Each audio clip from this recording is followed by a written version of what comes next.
Welcome to Talk Farm to Me. I'm your host, Dana, or Farm Girl as you may know me from Instagram. Talk Farm to Me started back in 2019 and released its first episode in 2020 with Mauer's Mountain Farm as it transitioned from a multi-generational dairy farm to a guinea hen farm. What a great story. And now, Talk Farm to Me is here, diving into the Atlantic Ocean off the coast of Maine with Nautical Farm's own Morgan Fogg. A strangely appropriate name for a farmer who heads out in the fog and mist on an old lobster boat. But I'm getting ahead of myself. Now, as of 2022, Talk Farm to Me is thriving with tens of thousands of dedicated listeners gobbling up the stories of the farmers I have the privilege of talking with. Is also a part of something bigger. Talk Farm to Me is part of For Farmers, a nationwide movement to support farmers by sharing their stories, by replacing myths with facts, and by directing funds to farmers through mini grants. It is through For Farmers that I met Morgan Fogg and her unique farm. She and her husband Jake are pioneering and emerging an important market. And a mini grant was awarded to them in the first ever round of For Farmers mini grants in 2022. We will get into that a little bit later too, but I wanted you to understand the history, context, and trajectory of Talk Farm to Me and For Farmers. There's a place for you in all of this too. As a listener, you are already fulfilling an important role. And if you want it, there are more super easy and really rewarding opportunities. DM me on Instagram at XOXOFarmGirl if you're interested, or just follow along here until you are. Jake Patron has been lobster fishing with his dad since he was a little kid. That's where this story starts. Kinda. But I'm going to fast forward through his life to when he married Morgan and moved out west, away from the cold and foggy shores of Maine. It's only fair to let Morgan tell it from here.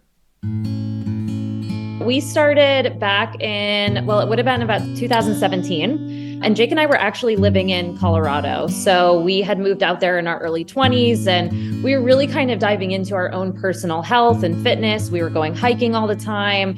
And we really started learning about where our food comes from and who farms our food and different organic practices and a whole bunch of different things like that, and really realized that we probably weren't making the best choices all the time and that we could be doing a lot better. And so we started just like personally learning about all of those different things.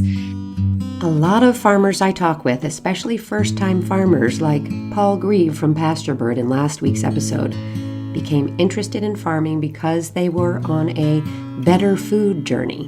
I'm going to leave you a link to that episode in the show notes because that food journey is so powerful. And for one reason or another, Seaweed just kept popping up all over the place. Different people that we worked with were talking about it. We were hearing about it like on our Facebook feeds. And being from Maine and Jake growing up on the water, actually, he grew up as a lobster fisherman and aquaculturist himself. We found it really interesting. And it was funny because we really didn't want to move back initially to start our own farm. We were trying to convince a bunch of people that we knew back home that were still fishing to start this farm because we just thought the idea was so cool. And everybody was like, you're insane. That's like, we're not going to do that. And so we just decided after a while of talking about it that it made sense for us to start it. We were passionate enough about it. So we moved back, I think it was early 2018, and started farming that fall. And why did people think you were crazy? Like people in the fisherman category, why were fisher people thinking like, okay, seaweed is a crazy idea? Yeah, I think because it was still fairly new. I mean, this was back, 6 years ago almost. So it's fairly new in the US still. And there's not a lot of infrastructure around it to support it. So that's still growing. And people kind of always just thought that it was like this nuisance that got caught up in your lobster traps. Like, there's no real use for it. What do people even do with it? And so I think that they just didn't see the overall vision of like where the seaweed industry was going, which is fair. It was still very, very new. But yeah, we had just learned so much about it that we were, we knew that it was going to be kind of one of those like buzzword food trends coming up at the time. And so we believed enough in it. And there's so many different uses for seaweed that we knew that we could do something with it regardless, even if it wasn't within food. So yeah, I think that's why. So when you were in Colorado on your own personal health journey and you're bumping up against seaweed and information about seaweed, tell me about some of the nutritional value that comes from seaweed. Yeah, it's so healthy for people and actually for pets and animals as well. It has so much vitamins and minerals, vitamin A, vitamin E, calcium, phosphorus, iron, iodine. It's just so nutrient dense. It's amazing for your endocrine system, for your thyroid, regulating hormones, incredible for strengthening your nails, your hair. It keeps your skin really soft and supple, which is amazing. So yeah, there's just so many different benefits. And there's thousands and thousands of different types of seaweed, and they all offer a little bit of something different. So we grow 3 different types of seaweed on our farm right now. Tell me which kinds. We grow sugar kelp, alaria, and skinny kelp. So they're all different types of brown kelps. Okay. And they're not plants. Seaweeds are not plants. Very similar to plants. They have very similar plant structure. They have a holdfast, which kind of grips on. They have a stipe, which would be your stem as a plant, and then they have the blade. So very similar, but not your traditional plant. They are, in some ways, marine plants. Seaweeds aren't true plants because they lack a vascular system, an internal transport system for fluids and nutrients. They also lack roots, true plant stems and leaves, and reproductive structures like flowers. Instead, seaweeds are able to absorb all that they need directly from the water. You said that there was very little infrastructure for farming kelp. Tell me what kind of infrastructure kelp needs in order to farm it. The farming itself, we grow on long lines, so you can put it out into the water. We set up a series of buoys and anchors, and then some long lines, which that in and of itself is fairly easy to construct as long as you have the know-how. And it's much easier if you've grown up on the water like Jake has. He's definitely my better half when it comes to the water practices. The challenge is the harvesting. So scaling a harvest, being able to get that done quickly. Seaweed is an incredibly hardy crop, but it can be very, very sensitive in certain parts of the process. And so it actually needs to be processed really quickly upon being harvested. And so being able to scale that and do that really quickly, especially for people who don't have a large boat, if you're not really doing large scale commercial lobster fishing or something of that nature, you may not have a large boat in order to accommodate this sort of harvesting.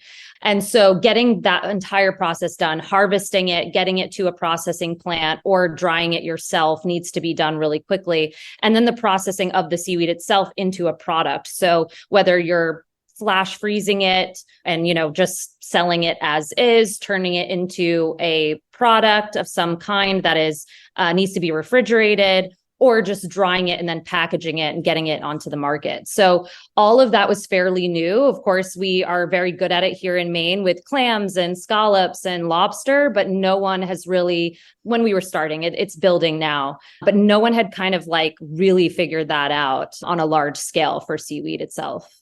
And how are you figuring it out? Are you renting space? Do you own freezers? Like what kind of processing are you guys doing? Yeah, so we dry all of our seaweed actually, rather than flash freezing it or doing anything like that. At the moment, we may do, things like that in the future. We've just found that it works for us. We got into seaweed not only for its nutritional benefits and everything, but also just because we loved the idea of it being so sustainable. It's amazing for people, but it's also great for the environment. And so we've been super conscious and grown really, really slowly in order to maintain that sustainability. We don't want to, be growing so much seaweed and then kind of doing the reverse of why we started in the first place, becoming unsustainable. Sustainable has a couple of different definitions, and I am going to let Morgan talk about the environmental one. I thought I would mention here, though, that when Morgan talks about growing really slowly, that is a part of it. to make sure you are harvesting selectively from your crops only the healthiest and strongest product, allowing the seaweed to grow properly, taking your time, using all of your harvest for one product or another, being observant and conscientious. So we dry everything and we just dry it by sun. So as soon as it's hauled out of the water, we do keep it at a nice temperature so that it doesn't decompose before we can get it into the sun. And then we just dry it and package it. But we do rent space right now. We rent kitchen space. We do have a lot here in our little town where we live, where we dry. We're putting up a big greenhouse this spring, which we're super excited about. Yeah, and that's kind of how we do it right now. We kind of use shared resources within our little community to make it happen. That's awesome. Now tell me, when you say sustainable, what do you mean?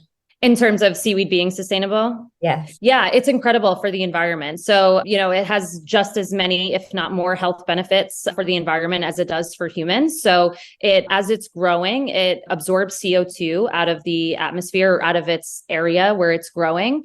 And that actually causes a halo effect, which is being studied and is really, really cool. So that basically, because it absorbs CO2, it makes the water around it less acidic, which then in turn is amazing for shellfish and makes them more resilient as well to different diseases, allows their shells to grow harder, and they actually grow, I think, a little bit faster as well. So that's something that's still being studied. In fact, environmental think tanks and environmental practitioners are taking note of the power of seaweed to perform what they are calling ocean sequestration, or blue carbon, one of the most effective ways to capture carbon dioxide from the atmosphere. Actually, it's estimated that coastal ecosystems can sequester up to 20 times more carbon per acre than land forests. But yeah, it's just incredible. It increases biodiversity. It brings a lot of different things into the environment, like ducks and different microorganisms as well into the ecosystem. Okay, don't say otters. Are there otters? Because I'm a huge otter fan. There are otters in certain parts of the world, yes, that love seaweed. Yes, we don't have them here in Maine. Well, when you get one, I want you to send me the first picture of your first otter. I will. I love them as well. They're so cute. Okay, let's just allow me this little indulgence. Otters of any kind have my heart. I post silly pictures of them in my Instagram stories on Sundays in case you need a fix.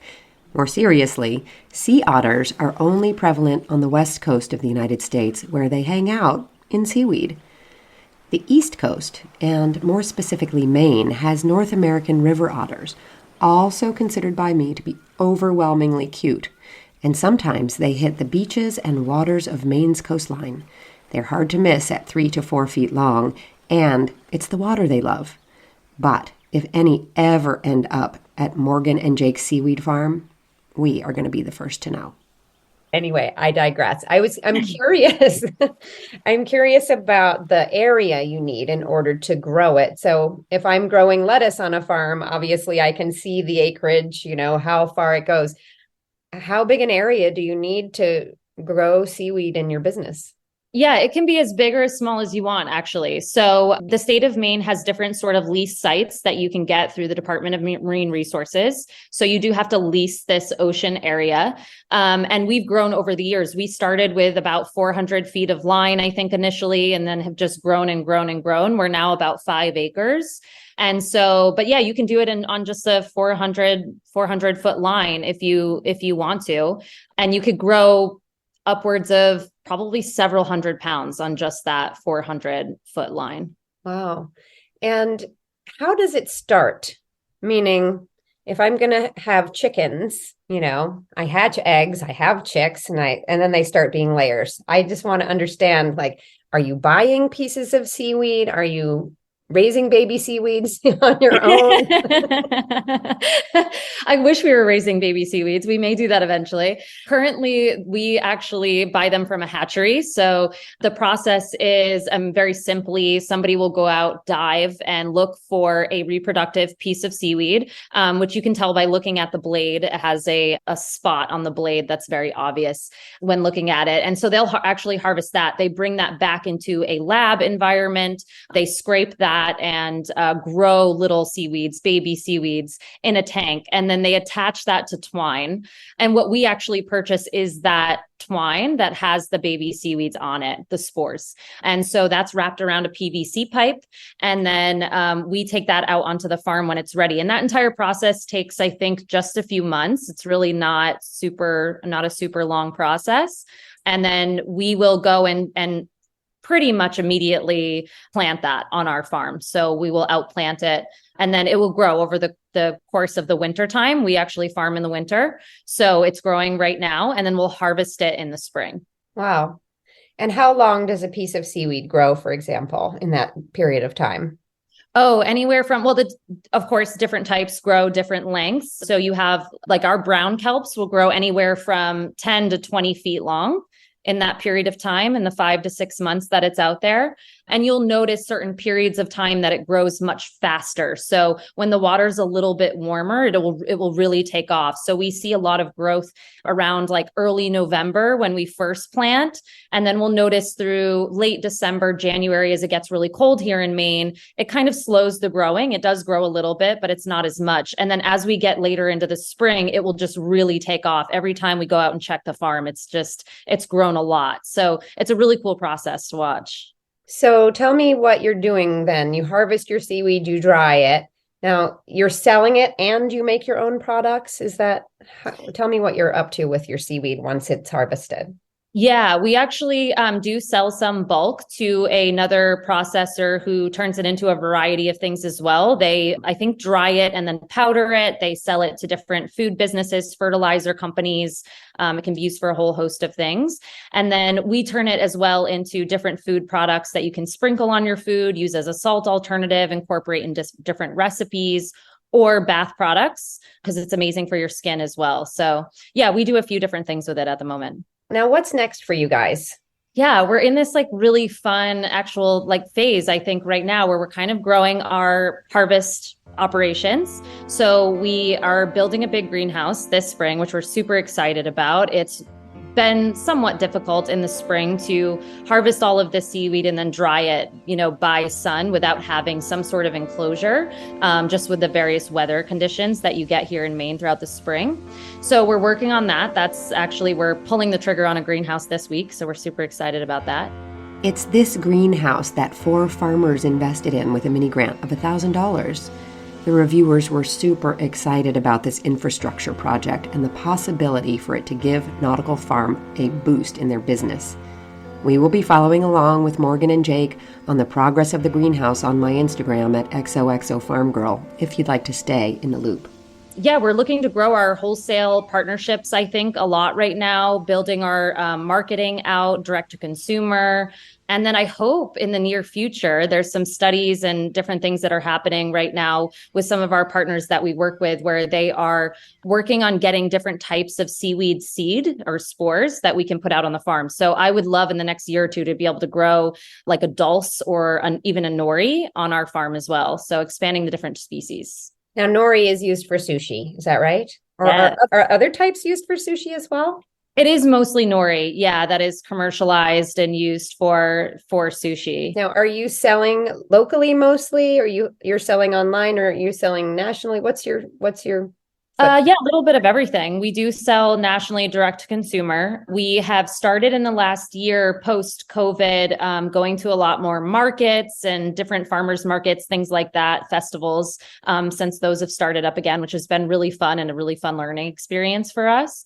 And then we do sell locally as well in several different sort of like specialty gift shops, specialty food stores here locally in Maine, and a few in our little town in Machias here. Yeah.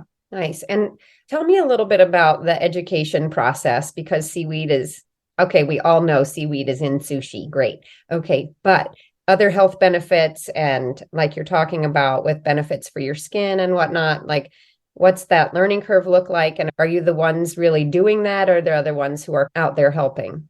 Yeah, I think everyone in the seaweed industry is really focused on consumer education just because it is so new here in the US relatively. Of course, there's places in Asia that have been consuming seaweeds for thousands of years, and it's just so normal for them to go out and harvest seaweed or be growing different types of seaweed and incorporating that into their diets. It's not that normal here in the US yet. And so hopefully one day it will be. So I am grateful that I think all of our kind of partners or colleagues in the seaweed industry are equally educating people. I think sharing recipes and different ways that you can use seaweed has been so important for us because the thing that we get the most is it's in sushi. Like I eat sushi and it's one use case and it's one type of seaweed. And there's so many that you can eat. They all have different health benefits. There's different ways to use them. Dulse itself, which is an incredibly nutritious Maine seaweed here, which can't be farmed yet, but hopefully we'll be able to in the future. If you fry that up, it tastes like bacon. And so people just don't know that. And it's amazing. It's like a vegan bacon. So we try to share as many recipes as we can, post on social media, different things like that to try to share all the different benefits. Tell me a little bit about your industry, what it looks like, how big it is, who are the players? Yeah. I would say it's mostly made up of people right now who grew up on the water in some capacity. So lobster fishermen who are transitioning into a more sustainable way of living, or are just maybe realizing that the lobster fishing industry is not what it used to be. Unfortunately, there's a lot of regulations that are coming into play now. Just an aside here on the Maine lobster fishing industry. All of the lobster operations are small and family run. About 4,800 of them, and the area has produced a pretty stable haul of lobster every year, $1.5 billion annually, which translates into 100,000 pounds of lobster in 9 of the past 10 years. In fact, the Maine lobster fishery, as they call it, is one of the most sustainably managed fisheries in the world, the result of conservation measures taken by the fishermen themselves. But Maine water temperatures are changing, some 3.5 times faster than the global average, and there's a new 10-year plan in place to protect the right whale in these waters, like removing lines in the water that add a risk of entanglement. Both regulations and the uncertainty of water temperatures have proved challenging for lobster fishermen. I don't know about, the entire eastern coast, but here in Maine, there's a lot of things that are changing. The prices dropped a lot over the last year or two. It's just not providing the same sort of living, but people love to be on the water. The people that grow up on the water, just absolutely love that. They've been doing it for generations and they want to share that with their children. And so they're looking for ways to stay on the water and still make a living. And seaweed has been one of those really sort of easy transitions because lobster fishermen, they already have a boat. They already have a lot of the gear that's needed to farm. So it doesn't take a large investment. They can kind of do it in the winter when they're not lobster fishing, which is also a huge benefit. And it's something new. So I would say largely it's made up of people like that, but there's seaweed farms scattered between Maine and even now New York. The ones down in New York and Connecticut aren't always used for food. Sometimes they're just used for cleaning up the water, which is really cool as well. And then there's several in Alaska and California as well. California is a little bit behind Maine in their aquaculture regulations. So they're just kind of getting started in their seaweed farming journey. But yeah, I think we'll start seeing along the West Coast them popping up all over the place. And then there's several key players. I mean, off the top, I think I can think of at least 40 to 50 really big, moderately to big size seaweed companies that are in the US. And a lot of those have just started in the last 4 or 5 years, which is really cool. And where do you fit in span of sizes of these companies? I would say we're pretty small at the moment, just because we have grown it ourselves. Everything we've done has been self-funded. We've, like I mentioned before, really focused on sustainability and what makes sense for us and our lifestyle. And so, yeah, I would say we're fairly small. But that said, we're also, I think, really well known in the seaweed community just because we have been going for 6 years. We're a little bit younger when it comes to the farmers themselves. And so we were early to adopt things like social media and share what we were doing. So I think our name has gotten out there quite a bit. Now tell me what a day in the life of a seaweed farmer looks like in active farming season. Tell me what it entails. Yeah. So when we're harvesting, or when we're getting closer to harvest, I should say, we spend a lot of time getting gear ready. So we're adding more buoys and weight to the farm itself. You want to keep your seaweed as you're growing it about 6 feet from the surface of the water. So that's like a good optimal temperature for it to grow. And it keeps the entire blade of seaweed under the water as well, because you don't want it floating up to the top and just sitting at the surface. And so we're doing that. We're constantly going out monitoring that, whether it's every few days, whenever we get good weather, whenever we can possibly get out there in a boat and it's safe to go and check on it. We're doing that. And then as it gets closer to April, May, we're monitoring it a lot more closely. We're monitoring the temperature of the water. You don't want to let it get into late May, June here in Maine, because the water gets too warm. So then you'll get what's called biofouling, which is essentially little organisms that attach to your seaweed and they start to eat it. So you want to get it out before then. And so we just really monitor it, and then we'll start the harvesting process. So for us, that looks like going out when the weather permits at the moment and getting several hundred pounds to maybe 1,000 pounds of seaweed. We cut it right off the line, put it into some totes, and then bring that to shore. And then we just hang it over the line. And that entire process takes probably a half a day or so to do, but thankfully it dries really quickly as well. So by the end of the day, we're going back behind ourselves and taking it off the line and moving it into the next phase. Now, what's the biggest challenge seaweed farming has? Yeah, it's changed for us, but I would definitely say right now it's probably just the scalability. And this is different for us too. We do live in an incredibly remote area of Maine. So there's not a lot of shared kitchen space. There's not a lot of opportunities to partner with different organizations or businesses that kind of already have some infrastructure set up. So we're having to kind of piecemeal different parts of our operations and then build what we can where we need to. And so I think that is like a unique problem to us. But I would also say, just in general, finding places, I think for a lot of farms, finding places to sell their seaweed at a reasonable price that they know that, it's going off to, we get better pricing for food products than we do fertilizer. And so I think that that's like people are looking for that, I should say, for those opportunities. So I think the more that people start eating seaweed, start making products out of seaweeds to eat, the better off we'll be.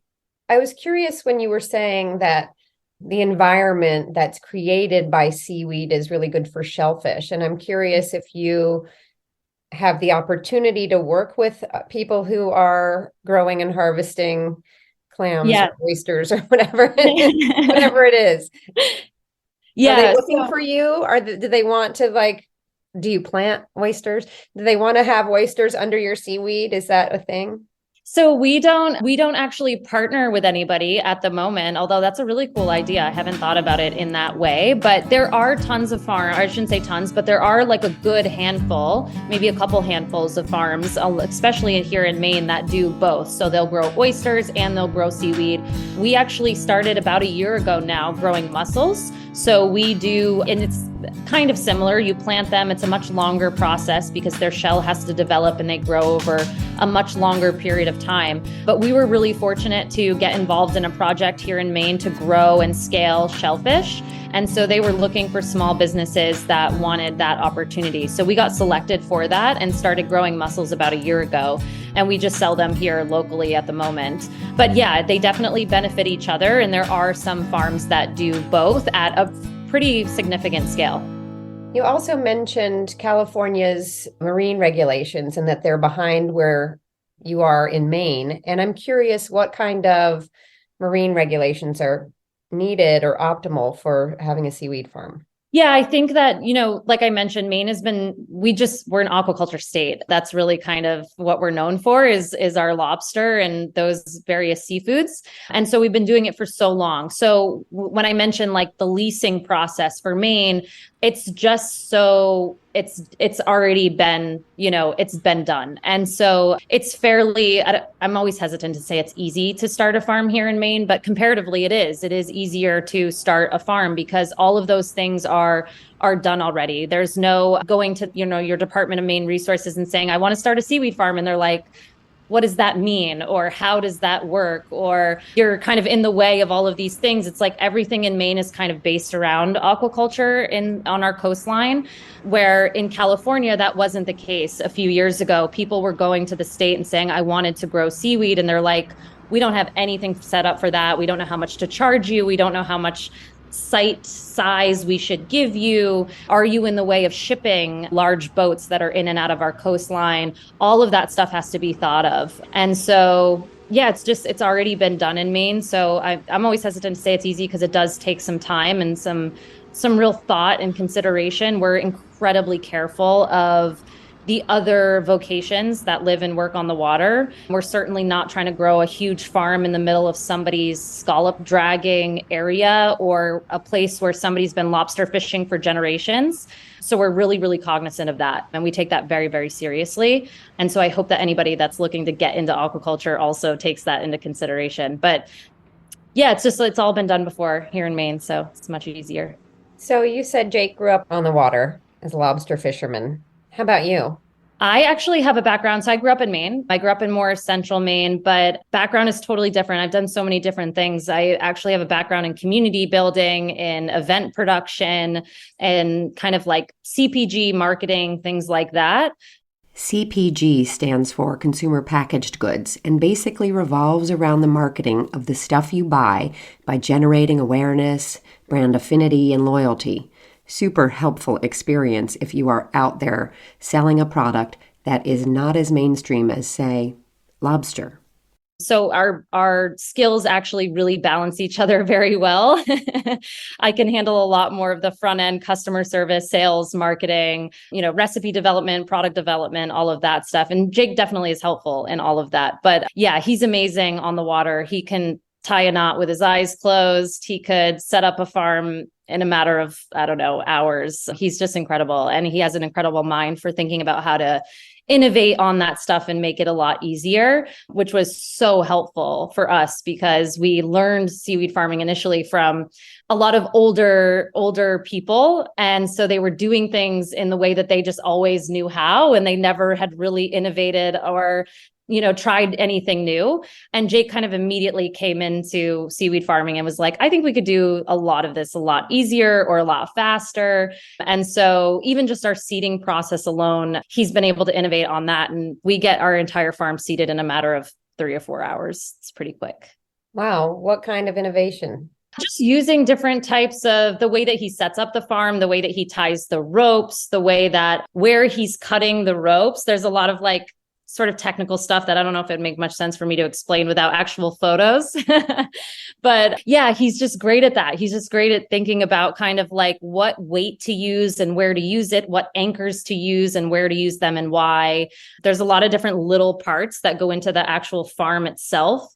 And I think, some people, they kind of do a little bit of research and they're like, oh, we'll just kind of throw this one type of anchor out there when really they have a certain bottom that may be more rocky or more sandy than it should be. And so they actually should use a different type of anchor. And Jake is just amazing at knowing what the bottom of the ocean looks like and what to put there. That's a true skill for sure. That's an experience you can't replace with a YouTube video or a book. Exactly. He's been on the water, almost for as long as he could walk, since he was going on the lobster fisherman boat with his dad since he was 4 or 5. And he's been lobster fishing on his own since he was about 13 or 14 years old. So he's got tons of experience. So what do those friends who are in the lobster or fishing business in Maine think now when you used to recommend to them oh, you should do seaweed? And they're like, nah, you're nuts. What do they think now?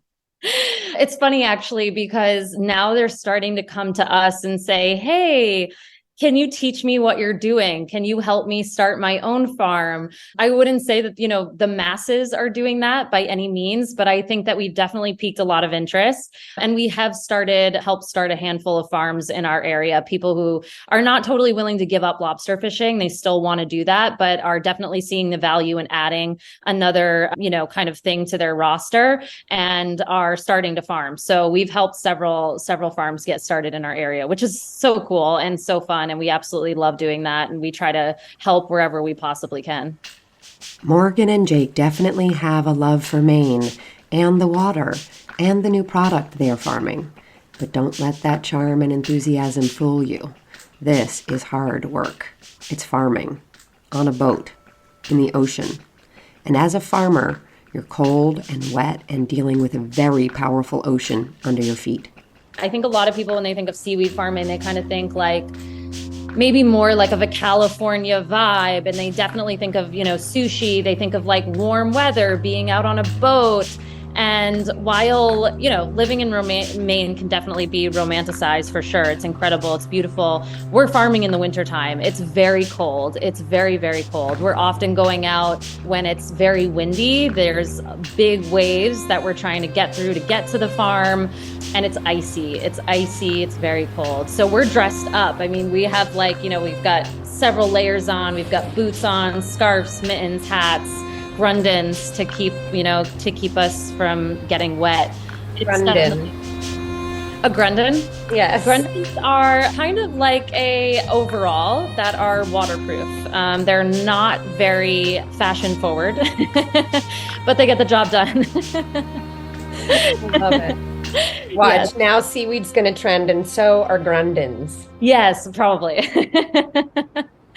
Yeah, so I think that, people kind of imagine this like very beautiful, like, oh, they're out in the summer on a boat. How nice. That sounds lovely. I want to start one. And it's not the case. We're doing it in the wintertime. It's very cold. So I think when people realize that, they're always like, oh, that's interesting. We didn't realize that. We actually get a lot of people who reach out to us that have never lived on the water before and say like, I want to start a seaweed farm. Like I live in Ohio and I've grown up here, but I learned about seaweed farming and I want to start one. And I'm like, okay, well, you need to get on a boat. You need to learn how to, get your sea legs under you first, learn the basics of boating and things like that. And then realize that you're out in the cold. Now, how far offshore is your farm?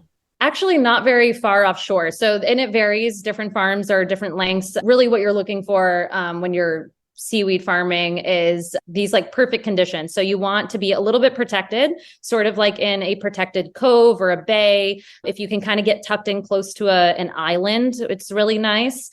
But you want good water flow. If you want your depth to be at least 20, 25 feet of water.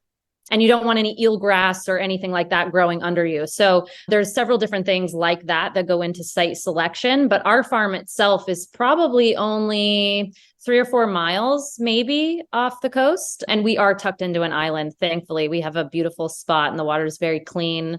We have no big runoffs near us or anything like that contaminating the water. So we're super fortunate with our farm site. And is your farm, you said it's about 5 acres, is it all in one place or are you in different parcels? Yeah, we are all in one place at the moment. We're actually looking to expand it over the next year. So the next lease site that we would grow into does take some time to get through the state of Maine. Just that entire process to get to the next sort of level takes some time. And so we're going to start on that now, even though we're not looking to use that entire space at the moment. And that would probably mean that we're going to have to break it up a little bit. But what we're hoping for is to kind of stay around this island where we currently live, because the water is amazing there. It's a great location. And so it would be broken up, but just kind of scattered around this island.